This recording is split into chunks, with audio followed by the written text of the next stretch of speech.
Break muna tayo, ipagluluto raw kami ng isa sa mga paboritong merienda ng mga Kapampangan, ang lelot balatong o ginataang munggo.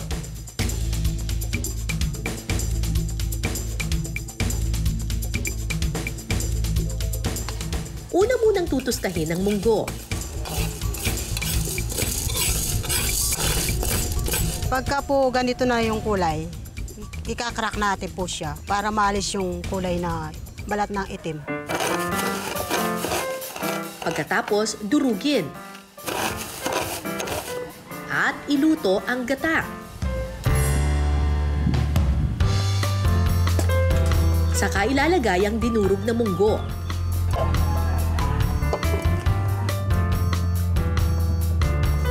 Kapag malambot na ang munggo, pwede nang ilagay ang malagkit na bigas.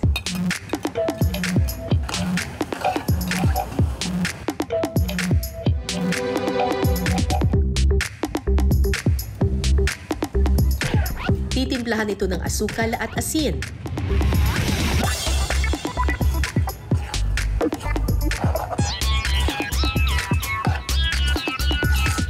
Maya-maya pa, luto na ang lelot balatong.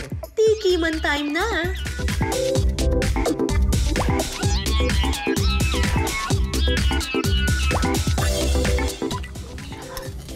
Iuwi natin.